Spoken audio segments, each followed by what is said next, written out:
Good morning. This is Nicole Ringgold. First and foremost, thank you for watching one of my YouTube videos. Feel free to subscribe to my channel. And thank you to Rio Grande for sponsoring my YouTube channel. Given the rising cost of silver these days, I'm going to show you how to melt down scraps to create a backplate for a bezel setting. All you'll need is sterling silver. Just be sure that there is no fine silver such as bezel wire inside your scrap pile. You'll need to separate that out. And if any of your pieces have solder on them, don't worry about that. That's fine.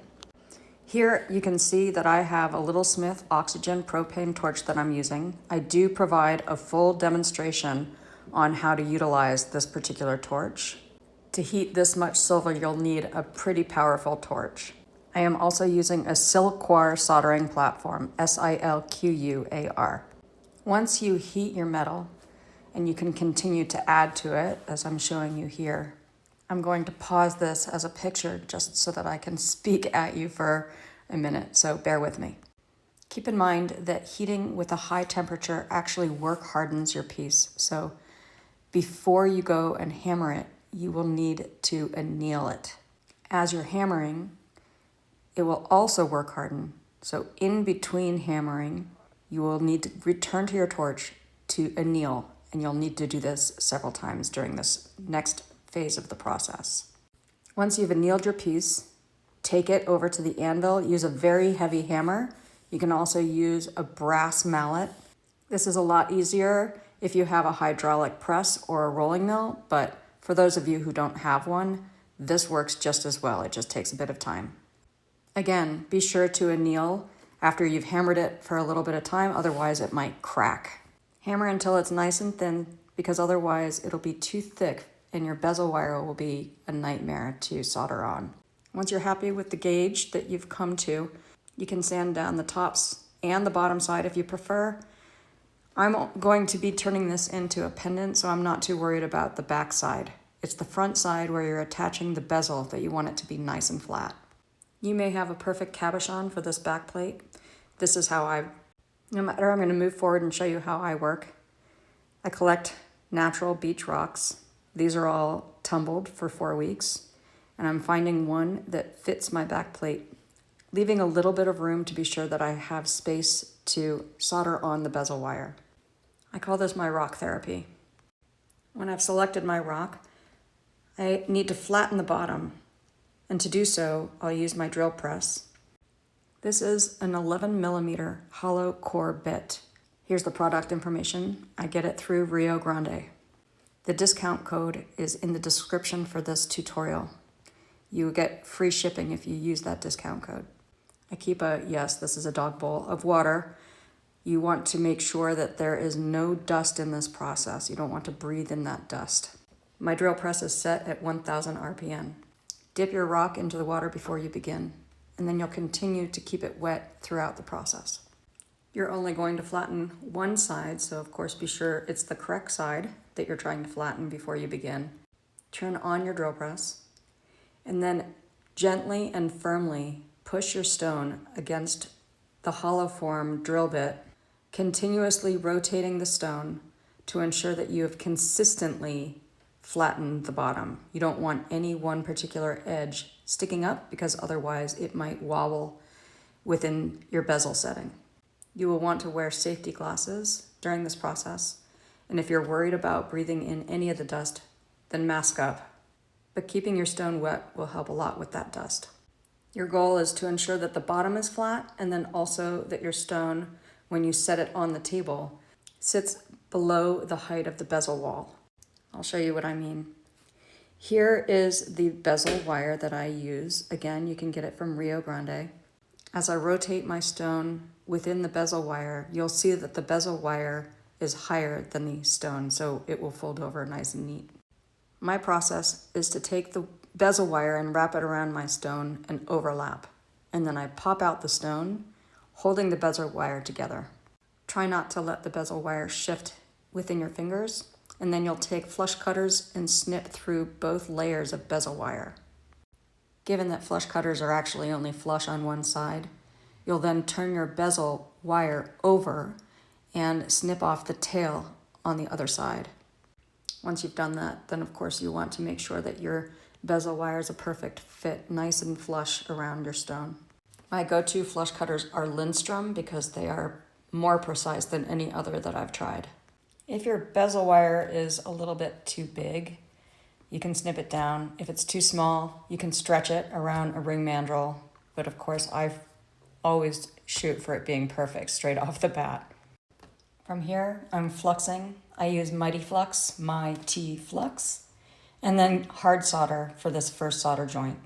When soldering this first joint, I've seen a lot of people put the solder on their soldering platform and then use the heat of the torch to draw it upward. I personally prefer to pick solder, and to do so, I put my solder on my soldering platform. I heat the solder, not my pick to pick it up, and then I heat the bezel wire, evenly distributing the heat back and forth, and then drop the solder so that it actually goes down with the heat of my torch and with the help of gravity. And then again, I triple check to make sure the bezel is the right size. I love this titanium soldering tripod made by Lion Punch Forge. I flux my back plate, top and bottom. My rule of thumb is that I flux everything that my torch touches.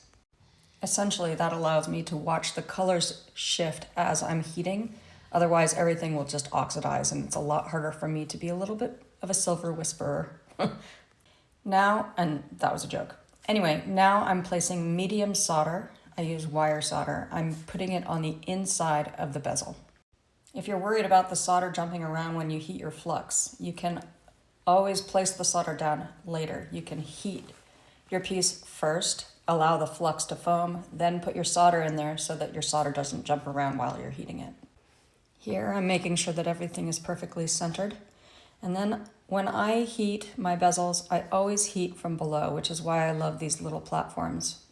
The fine silver of the bezel wire is more vulnerable than the back plate, which is sterling silver, which is why I heat from below. And now I'm moving, as I'm heating from below, I'm moving my solder to ensure that it is touching the bezel wire. When I talk about the colors of the silver as you're heating, once your flux foams, you're going to work through that, and then you're going to see a yellow hue. Do you see that yellow hue? That means easy solder flow point. Given that I'm using medium solder, there it's flowing. It's yellow, easy solder flow point, another breath, and then your medium solder will flow. Now at this point, I'm going to take a jump ring and I'm going to fuse it. No solder is involved, which means no flux. I'll zoom in here so you can see the process a little bit more easily. The idea is that I'm first going to heat the side opposite from the seam. I'm going to hold my titanium pick at right around 10 o'clock. When the back of the jump ring is wet or molten, then I'm going to use my pick to give it a tiny nudge. That ensures that there's no gap. Then I transfer the heat of my torch to that seam. It does not need to be flush, but it must be touching in order to fuse. The great thing about fusing is that now I have no solder joint that will come apart in this next phase. I have my bezel down on the platform. I'm going to sweat solder, easy solder, to the back or the bottom side of the jump ring. For those of you who don't know what it means to sweat, it means that you're taking your solder and you're heating the piece. You're going to flux it because you're trying to flow your solder. You're heating your piece until your solder puddles. Don't leave it as a ball. You want it to puddle, and that way you don't have to mess around with your solder. It's already exactly where you want it. You do not have to pick solder it the way I am here, but I've just gotten into the habit of pick soldering everything, so it's my go-to. If you prefer, you can simply take the solder, place it up against your bail or your jump ring here, heat your jump ring, and then the solder will flow as long as it's touching. Always remember that solder follows heat. Okay, now I have everything. It was pickled. Now it's fluxed. I've put everything in place. I'm going to use my pick to hold down the jump ring, and then I'm going to heat the mass. I've seen a lot of people go with their torch straight to where they want the solder to flow. But keep in mind that everything needs to reach the same temperature in order for that solder to flow from that tiny thing. So you're wanting to heat the mass. I'm barely using my torch to heat the jump ring. Not only that, but I'm using my piece to both stabilize and work as a heat sink to protect that jump ring. And now you can see the jump ring actually slump down into the back plate. Now I'm going to use 2 additional jump rings so that I can hang them on a chain. And again, there are many ways that you can solder these. My preference is to place them in third hands. You can also simply lay them down on your soldering platform and draw the solder through. But here I'm using Durston third hands, and I wish I had these in every aspect of my life. I'm using easy solder, and as always, I prefer to pick solder.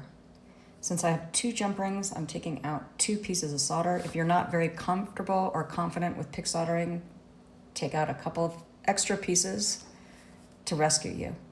Flux your jump rings because, of course, solder does not flow without flux. As you can see, the placement of my third hand is toward the bottom of the jump ring so that it doesn't provide a heat sink or act as a heat sink, so that when I go and take this solder that's on my pick and I'm pointing upward, not down toward my piece, that third hand is not acting as a major heat sink. If you did have it closer to your seam, a couple things could happen. One is your solder would flow the opposite direction, away from the seam, away from your third hand, which means you would need to heat the third hand pretty significantly in order for your solder to flow directly into the seam. And then if you tried to heat the opposite side to pull the solder over, because solder follows heat, your piece might actually ball up and separate instead of solder together. So my point is, place that third hand as far away from the seam that you're soldering as possible. Once you're done, put your piece in the pickle, wash it off. If you want, you can do liver of sulfur. And now I'm moving forward to set my stone. Pop the stone into the bezel setting. If you're not confident about it, put a piece of dental floss down first so that you can use the dental floss to pull your stone out. This is a roller, and I do 95% of setting my stones with the roller. I think of this as if I'm setting a decal on a window of my car. I'm working from the bottom up, making sure that there are no air bubbles inside my bezel wire. I'm using the roller, or sometimes they're called pushers, rolling in the same line as the bezel because I don't want to mar the bezel. Be patient with this process because this is the most important part. You don't want that stone to pop out or become wiggly at any point. So this is why I say I do about 95% of it with this roller or this pusher. Roll, roll, roll, and even go up along the top of the bezel where it meets the stone. Take your fingers and tap the stone, make sure there's no movement, and then you can also take your fingers and go across the bezel, and if it feels sharp or like there's a rough edge, continue rolling. And then when you're happy with it, use the burnisher, the flattest side of the burnisher. I think of it like I'm peeling a potato. You're using the burnisher to smooth down, burnish just that top portion of your bezel.